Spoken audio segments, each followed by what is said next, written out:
Kita masih punya 5 tokoh yang akan memberikan statement utama pada malam hari ini. Pak Bushro, kalau andaikan saya ini adalah seorang ketua IPN yang menggunakan kekuasaan semena-mena untuk melakukan penyerobotan dan seterusnya, maka sudah tadi saya akan gunakan kekuasaan untuk menghentikan beliau sesuai dengan ketentuan hukum. Dan Anda tahu bahwa fakta mengenai ketua yang semena-mena itu salah sama sekali. Dan saya dengan tenang membiarkan beliau melakukan korupsi waktu secara semena-mena.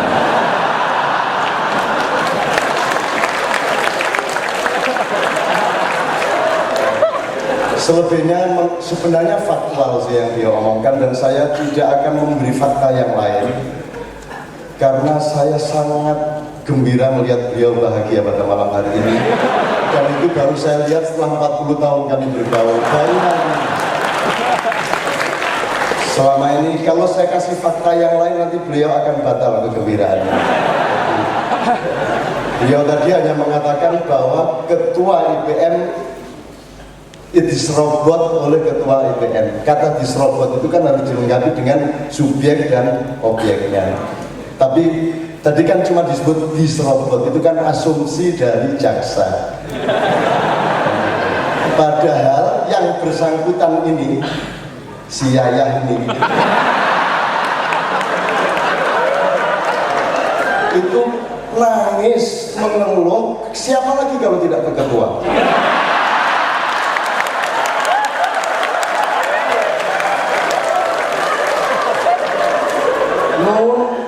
Nun, manggilnya Nun karena kami sama-sama SMA Nun. Mosok aku di isoknya seneng karo Bushro.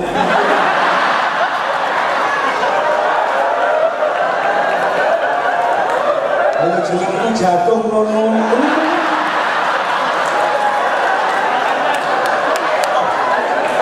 Fakta ini sengaja saya sembunyikan selama 40 tahun demi melindungi kepercayaan dirinya Bushro. Cukup ya soal kemesraan kami seperti itu. Saya gembira beliau mengatakan mengenai migas tadi. Selama ini saya menyangka tugas KPK itu hanya berurusan dengan keuangan negara setelah menjadi APBN. Saya pikir ternyata kalau menurut fakta tadi tidak. Karena sebelum jadi APBN itu ada keuangan negara yang sebenarnya tidak terhitung sekarang dan belum direkap secara benar secara keuangan. Saya sedang menghimpun data Pak Mahfud bahwa APBN plus konglomerat plus sebuah macam itu hanya 30% dari keuangan yang kita punya.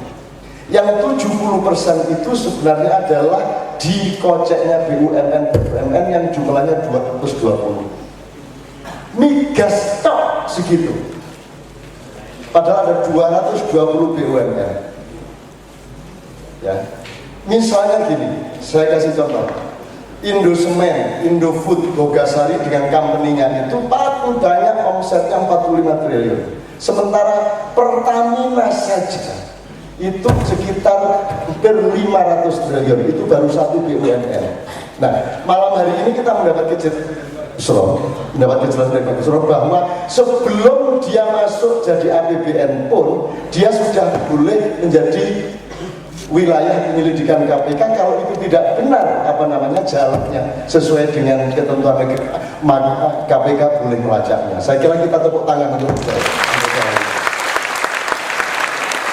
Mungkin yang sedang saya himpun itu sebuah versi, tapi kalau suatu hari saya bisa ambil betul datanya mengenai keuangan yang 70% yang tidak terhitung selama ini, karena yang kita persoalkan cuma APBN dan 40% saja. Yang 70% ini kalau bisa kita kasih ke beliau, mudah-mudahan beliau akan punya mata elang yang lebih luas untuk mengatasi kemungkinan korupsi di negeri ini. Saya berikan berikutnya kepada gini, yang dari kampus Bapak Dekan dan Bapak Rektor saya anggap sebagai panembahan saya anggap sebagai guru dari semuanya, ya, yang akan menyimpulkan secara filosofis, secara mendasar, secara ilmiah segala sesuatu yang akan menjadi statement beliau-beliau ini. Nah, kita akan pergilirkan pertama dari kehakiman dulu.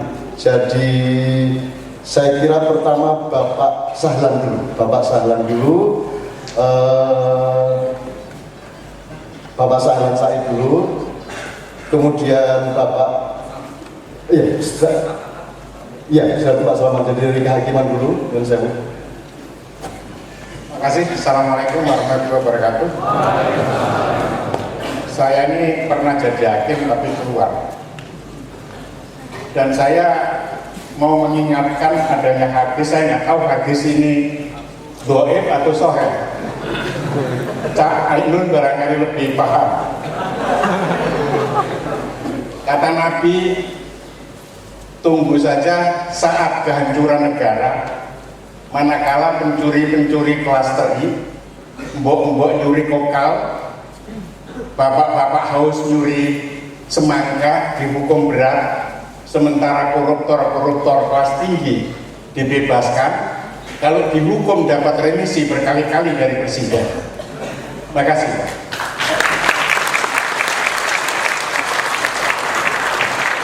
Kalau bunyinya persis seperti itu pasti bukan hadis. Kalau kayak begini tadi loh, tapi kalau substansinya saya yakin itu hadis, ya, dan pasti Bapak nggak hafal, apalagi saya.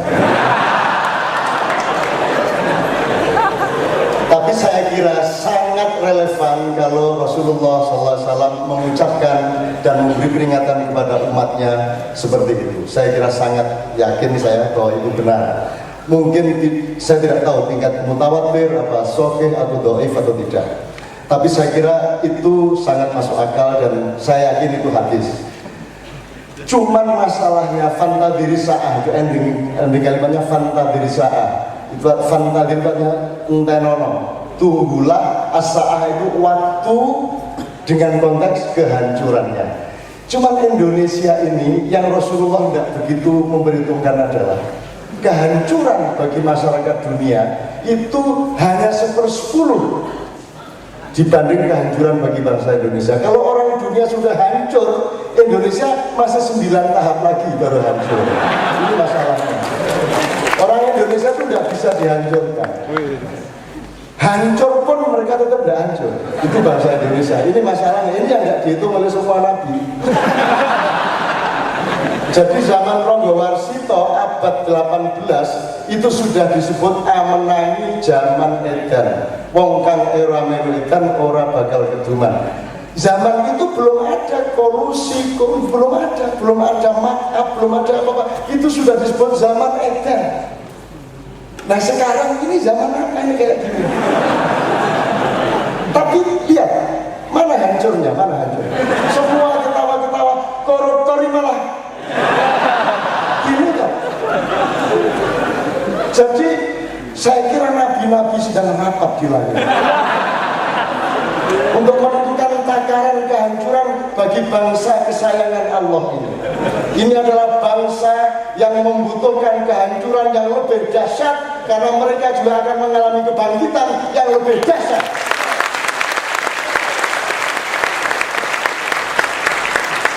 Pokoknya di Indonesia itu dibolak-balik sama saja. Jadi tak lem, tak tiba no lemenah, tiba lemen, yuk tetap aja, tetap saja ketawa-ketawa. Pak Mahfud, ini tenang, mereka ini korupsi tidak karuan, tapi di seluruh dunia tidak ada mahasiswa berkumpul sampai jam malam sebanyak ini. Tidak ada, hanya mereka. Dan wajahnya ceria-ceria semua. Utangnya di warung tidak jelas.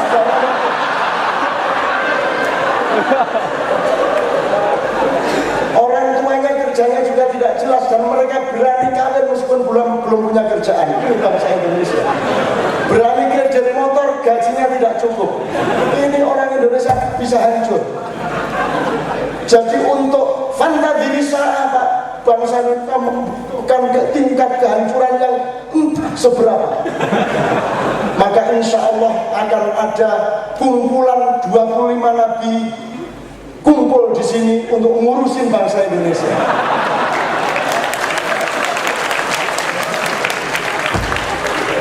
Ini kalau saya panjangkan bisa jadi pidato kenegaraan namanya. Jadi saya mau yang saya nggak panjangkan terus ya. Tepuk tangan Bapak sekalian.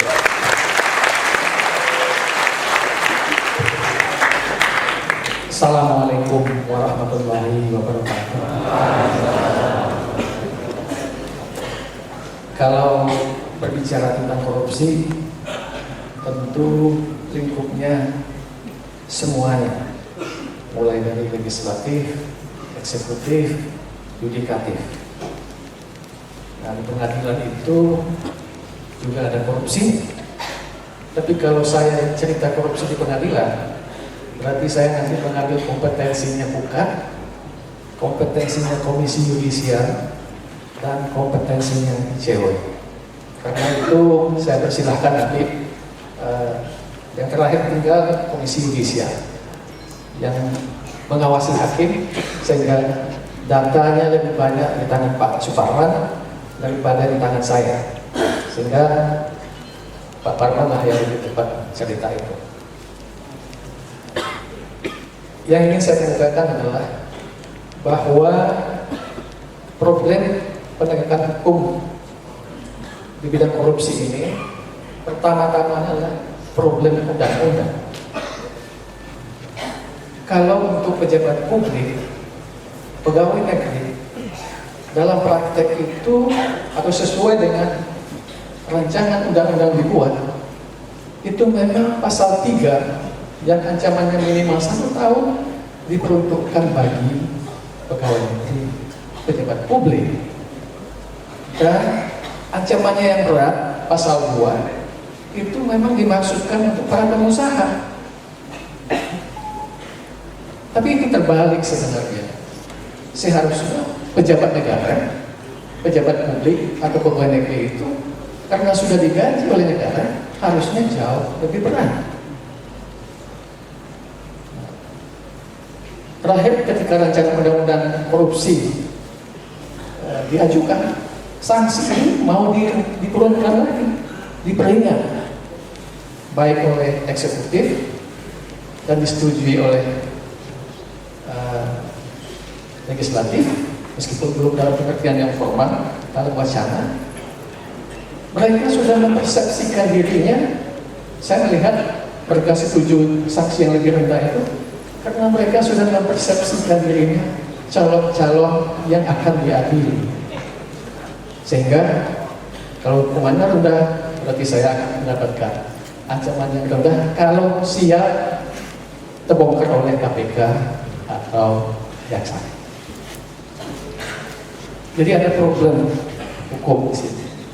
Problem hukum yang lain itu adalah di berbagai negara ancaman untuk korupsi itu bukan penjara, tapi adalah denda.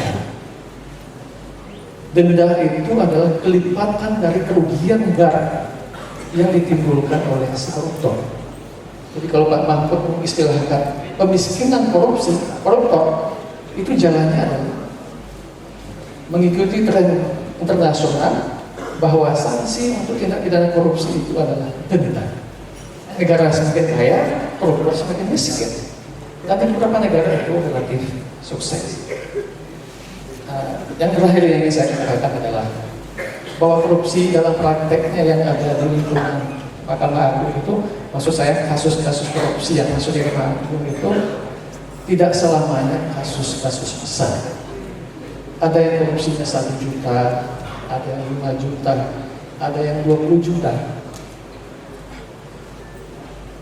Di samping ada yang besar-besar seperti yang sudah dikatakan Pak Mahfud tadi. Nah, kalau menghadapi kasus-kasus yang korupsi 1 juta itu, hakim itu sering menghadapi dilema etis. Kalau mengikuti sanksi minimum, kalau diancamkan, kalau didakwa pasal 2 Undang-Undang Korupsi oleh jaksa, minimal 4 tahun. Sementara yang puluhan miliar, ratusan miliar itu kadang cuma 4-5 tahun. Kasus-kasus korupsi yang melalui KPK pada masa lalu itu juga ringan-ringan. Dilema etis ini kadang-kadang dihadapi hakim menyimpangi undang-undang. Ada kasus korupsi yang kemudian diadili dengan hukuman percobaan karena angkanya 1 juta.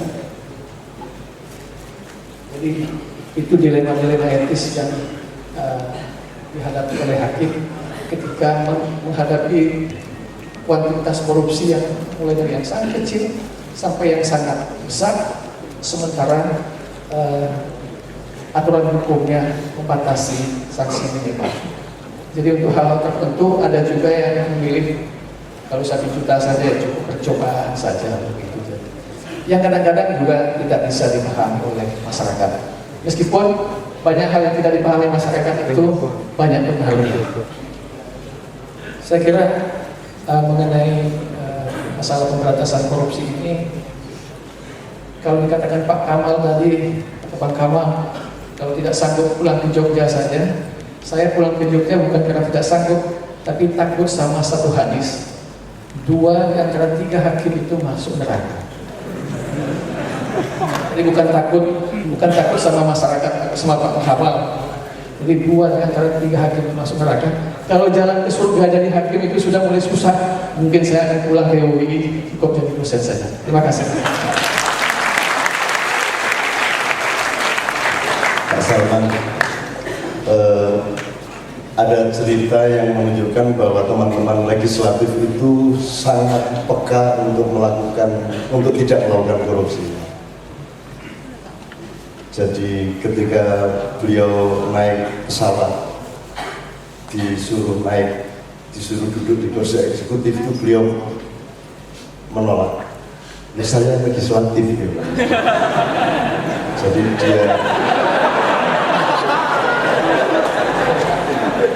jadi duduk di kursi pesawat saja dia sangat hati-hati. Meskipun saya taruhmu. Saya kira setelah bapak-bapak hakim, sekarang kita minta kepada Pak Parwan dari Komisi Judisial.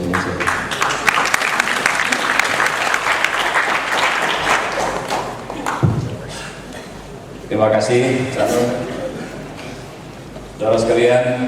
Pertama, saya sangat bergembira berada di tengah-tengah ratusan anak muda yang berhasil mengalahkan dirinya sendiri untuk tidak hadir di tempat-tempat yang menghibur diri, tetapi datang ke tempat, ke satu forum yang membahas, membicarakan masalah besar bangsa kita, korupsi. Pak Mahfud mengatakan korupsi adalah musuh bersama, tetapi juga sekaligus harus kita lawan bersama.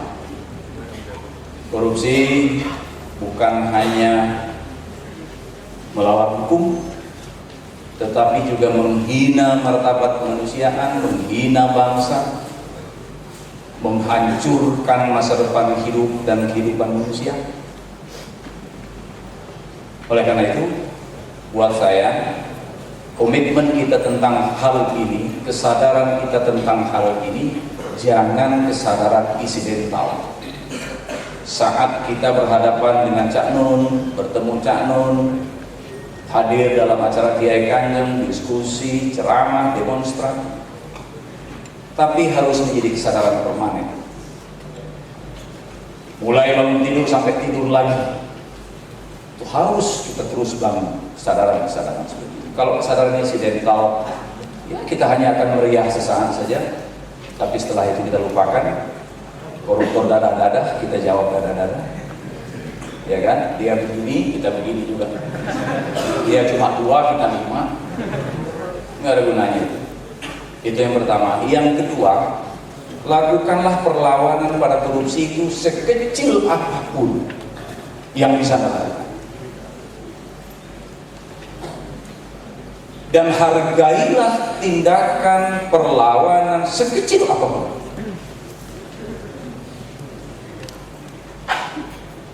Terkadang ada orang tidak bisa mengukur, kemampuannya hanya bisa melakukan kecil, tapi dia dituntut untuk melakukan lebih besar. Jadi kita mari menghargai sekecil apapun, tapi terus mendorongnya untuk membesar lawan.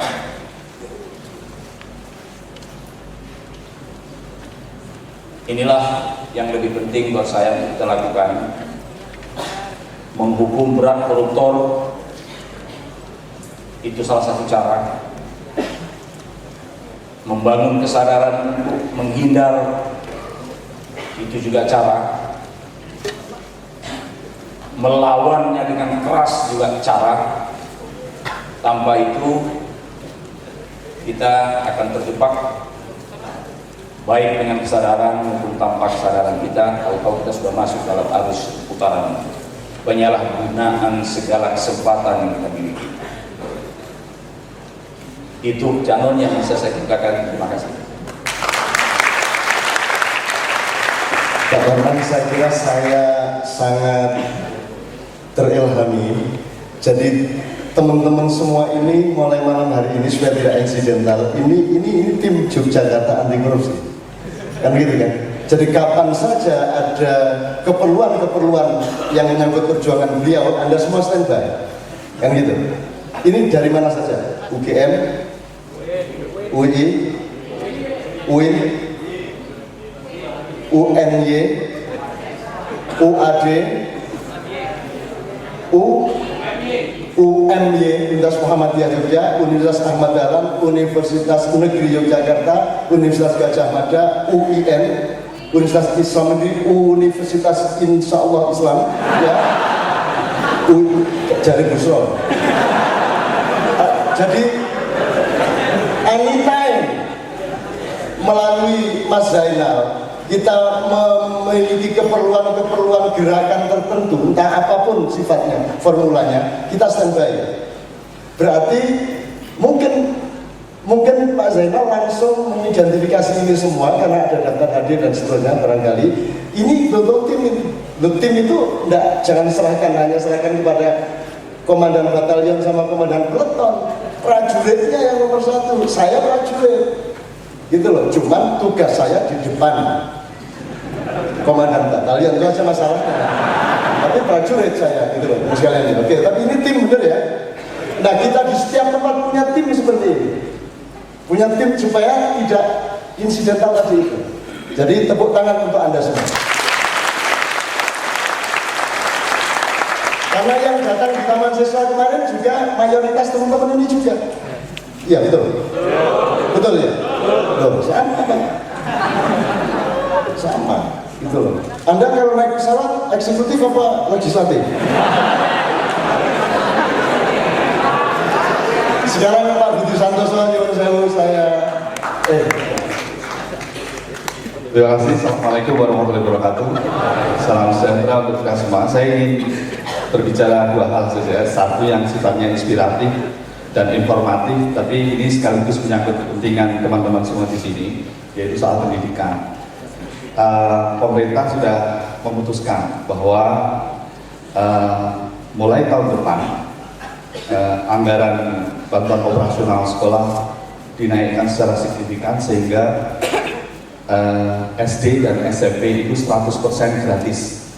Jadi kalau dulu hanya memenuhi 70% anggaran operasional, 30%-nya bisa ditutup dengan kenaikan APBN. Nah, sekarang saya mau tanya dulu, apakah benar bahwa pendidikan di Indonesia mahal? Benar. Benar di Indonesia pendidikan mahal? Benar. Nah, sekarang saya mau kasih angka begini. Anggaran pendidikan di Indonesia itu 20% dan itu adalah amanah konstitusi. Oke? Jadi berapapun APBN-nya, anggaran pendidikan itu ngikutin aja, nggak usah repot-repot berdebat dan segala macam, dia ngikutin aja. Setiap APBN naik, dia ikut naik, karena selalu 20%. 2011, anggaran pendidikan kita itu adalah 263 triliun rupiah. Memang itu tidak dipegang oleh Departemen Pendidikan dan Kebudayaan. Ada yang posnya di Departemen Agama, Depdagri dan lain. Tapi 20%-nya di 2011 itu 263 triliun. Nah, karena angka 20% ini 2012 naik menjadi 286 triliun. Jadi kalau tadi Pak Busro menyebut angka 150 triliun, anggaran pendidikan kita nanti 2012 itu adalah 286 triliun. Nah, yang saya mau informasikan adalah begini. Dengan anggaran sebesar itu, hanya SD dan SMP dan sedikit SMA yang bisa di-cover di 2012. Karena di 2012 itu SMA kecipratan dana BOS hanya 120.000 per bulan. Untuk SD SMP gratis. SMA 120.000 per bulan untuk 2012. Harapannya 2013 SMA sudah gratis. Nah, sekarang ini kan semua mahasiswa. Nah, kira-kira Anda ingin nggak pendidikan tinggi kita itu juga gratis? Nah, sekarang kita punya tugas. Kalau Anda ingin pendidikan tinggi juga gratis, kita punya tugas. Mungkin tidak dalam era Anda, karena mungkin ada yang 2 tahun sudah harus meninggalkan kampus, ada yang 3 tahun harus meninggalkan kampus. Tapi kita bisa berhitung, dan kita bisa berhitung bahwa sebenarnya 3, 4, 5 tahun ke depan anggaran pendidikan kita itu bisa gratis. Tapi dengan syarat, dengan catatan, dan dengan pengawasan kita semua. Nah, pengalaman selama ini, paling tidak 2011, dari investigasi yang dilakukan oleh Ombudsman Republik Indonesia, itu banyak sekali penyimpangan, penyalahgunaan dana BOS di daerah-daerah. Alhamdulillah 3 minggu yang lalu, di hari Rabu 3 minggu yang lalu, kami diminta untuk mempresentasikan di hadapan Komite Pendidikan di Istana Wakil Presiden. Jadi dipimpin langsung sendiri oleh Pak Wakil Presiden, dan di sana diputuskan bahwa mekanisme penyaluran dana BOS di 2012 diubah. Jadi kalau dulu itu terlalu banyak karena disalurkan melalui kabupaten kota yang jumlahnya 497, di 2012 nanti hanya di 33 provinsi. Jadi penyalurannya melalui provinsi dengan asumsi, dengan harapan supaya meminimalisir keterlambatan dan meminimalisir potensi penyimpangan dan penyalahgunaan. Nah, oleh karena itu harusnya menjadi tugas kita semua, tugas saya, tugas Anda semua, untuk mengawasi penggunaan ini dengan harapan kalau ini program ini sukses, 2013 nanti sudah sampai SMA yang gratis, di 2014, 2015 insya Allah pendidikan tinggi juga bisa gratis. Itu poin pertama. Nah, oleh karena itu, kalau Anda berkeinginan hal ini bisa diwujudkan, maka menjadi kewajiban saya dan kewajiban Anda semua untuk ikut bertanggung jawab, mengawasi dan mengkritisi penyaluran dana BOS di 2012 dan tahun-tahun berikutnya.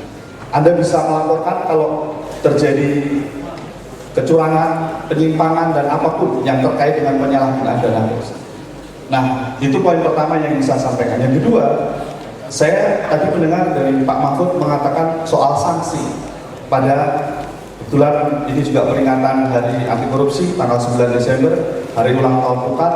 Nah, kita juga tadi Pak Mahfud dan yang lain menyampaikan soal sanksi. Sebenarnya sanksi apa yang harusnya diterima atau dibebankan atau harus dipertanggungjawabkan kepada pelaku-pelaku korupsi? Karena tadi Cak Nun juga bilang, kebetulan kantor saya satu deret dengan KPK di Jalan Rasuna Said. Dan kalau di Kuningan macet itu saya sering lihat memang banyak koruptor-koruptor yang diundang di KPK itu tanpa malu-malu, tanpa sungkan-sungkan. Mereka senyum seolah-olah disorot kamera sesuatu yang membahagiakan, kemudian melambai-lambaikan tangan, tidak ada sama sekali penyesalan, rasa malu dan seterusnya. Nah, hukuman itu keniscayaan bagi mereka. Tapi saya pribadi menganggap harusnya, karena korupsi ini adalah kejahatan yang luar biasa, extraordinary crime, maka harus ada hukuman yang luar biasa pula bagi para pelaku korupsi. Hukuman fisik itu sudah seharusnya diterima oleh mereka, tapi harus ada hukuman lain. Saya mengusulkan, tadi sudah disinggung misalnya, hukuman untuk memiskinkan. Nah, harusnya ada hukuman untuk mempermalukan. Saya membayangkan kalau misalnya penjara mereka itu ada di Amplas misalnya, ya, di Ambaroko Plaza gitu, mungkin ada sesuatu yang lain, ya. Anda suka sekali kan Amplas.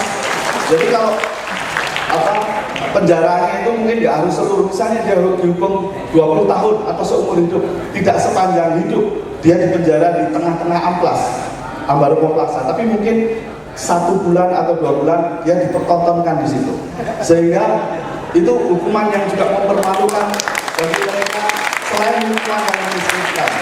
Nah, saya kira itu tambahan dari saya, dan mudah-mudahan acara ini bisa menjadi inspirasi bagi kita semua dan berlanjut ke aktivitas kita sehari-hari untuk tadi mengawasi pelaksanaan dan penggunaan dana BOS.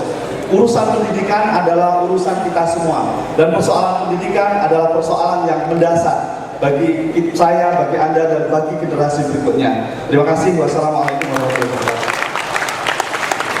Sebelum saya berikan kepada Mas Zainal untuk mengelaborasi secara ini sesama orang kampus ya, karena nanti tetap harus dibimbing secara dingin, ilmiah, dan semua dimensi-dimensi yang menyangkut korupsi.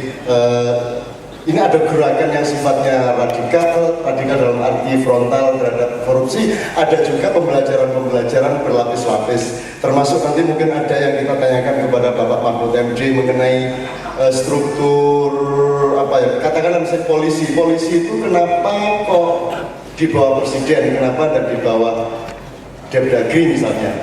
Itu kan satu potensi yang luar biasa untuk mereka tidak terjangkau oleh pemberantasan korupsi misalnya. Cuman Pak Bud, tadi saya sangat setuju Pak, saya itu digontor dulu Pak Bud. Itu kalau salah itu di sini dikasih kertas, ditulisin, dikalungin, misalnya mencuri sandal, gosok nakal, terus ini ditulisin gini Pak, ini beneran digontor itu, ini ditulisin gini, dikalungin di sini, terus dibawain kendaraan, terus dia deng, dia keliling pesantren dengan di dadanya ada tulisan saya mencuri sandal. Saya kira itu sangat menarik dan estetik gitu. Jadi kalau saya korupsi sekian triliun, terus dia tabung genderang, sepanjang banyak orang balik-balik nggak cukup. Saya kira bagus itu. Ya. Nah, saya untuk yang terakhir ini saya minta Mas Zainal untuk karena beliau yang punya betul untuk memformulasikan secara kejujuran atau langsung kepada Bapak Dekan ya. Oke, saya mohon dengan sangat Bapak. Terima kasih. Assalamualaikum warahmatullahi wabarakatuh. Kita memang wajib bersyukur bahwa pada malam hari ini sungguh luar biasa lengkap di hadapan kita semua, dan ini topiknya adalah berani jujur, berani jujur, berani hebat. Ini saya dari tadi di sini sebetulnya saya ini hanya pelengkap sebetulnya di sini karena ada Pak Zainal. Tapi saya berpikir ini kalau dibuat kurikulumnya bagaimana? Jadi bagaimana caranya agar saudara-saudara sekalian ini yang mahasiswa mungkin sebagian besar adalah mahasiswa Fakultas Hukum dari berbagai universitas. Nah, bagaimana dibuat kurikulum sehingga saudara menjadi berani untuk jujur, ya, berani hebat. Ini belum ketemu saya. Soalnya kalau pas ujian, ya misalnya saudara contek-contekan, ngepek, ditegur oleh pengawas, saudara sudah marah-marah. Nah, padahal itu salah satu mungkin bentuk dari kalau kita masukkan secara sistemik agar saudara-saudara sekalian ini berani jujur dan berani hebat. Itu harus dilakukan. Namun kemudian nampaknya di beberapa penyelenggara pendidikan ini untuk melakukan secara tertib yang seperti itu mulai berkurang karena memang dari sisi itu. Atau mungkin juga kegiatan seperti pada malam hari ini adalah salah satu bentuk untuk membuat saudara-saudara sekalian ini berani, jujur, dan berani hebat. Karena kalau kita lihat di ranah pedagogik itu kan memang ada 3 jalur. Jalur untuk kognitif saudara belajar hukum konstitusi dari Pak Mahfud, hukum acara pidana dari Pak Busro, hukum administrasi negara dari Mas Zainal, ya, ini dari sisi substansi. Ya, kemudian saudara belajar skill, keterampilan saudara dari Pak Sahlan, ya, yang hakim, itu saudara mampu untuk tampil. Tapi yang dari sisi values, nilai, dan ini ya berani jujur ini justru lebih banyak pada aspek values-nya itu, ya, afektifnya. Kalau Pak Busro mengajar saudara, beliau akan memberikan contoh bagaimana saudara bersikap jujur, mungkin saudara akan dengan cermat mendengarkan karena memang beliau memberikan contoh teladan.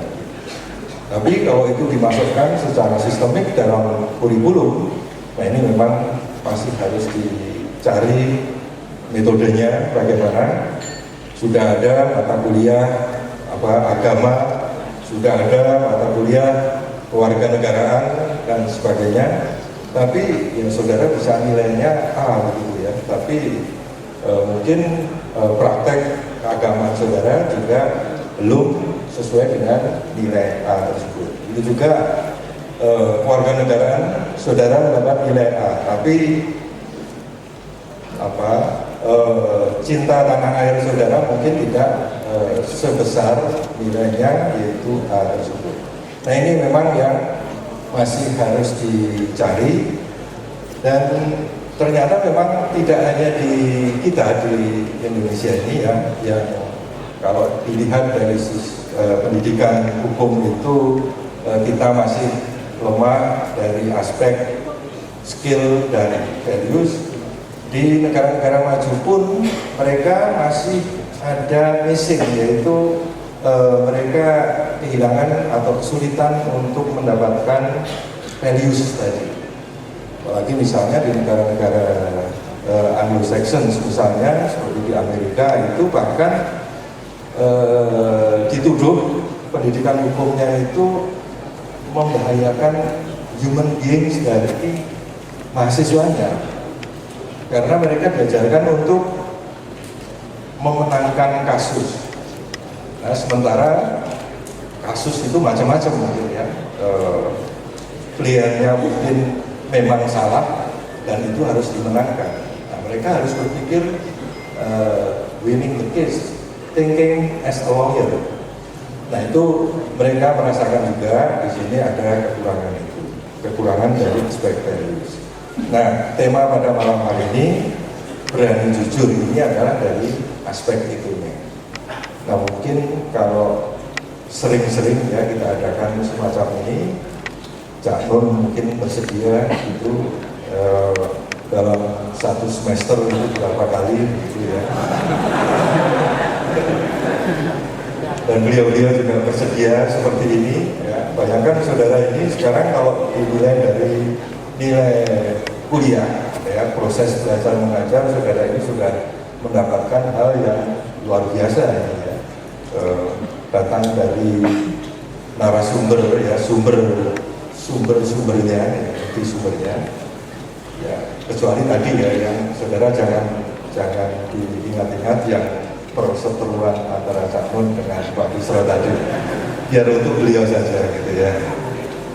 Baik, saya kira saya tidak akan menyimpulkan tentang substansi anti korupsinya, nanti Mas Zainal yang akan menyampaikan karena memang beliau ini yang pakarnya. Terima kasih. Assalamualaikum warahmatullahi wabarakatuh.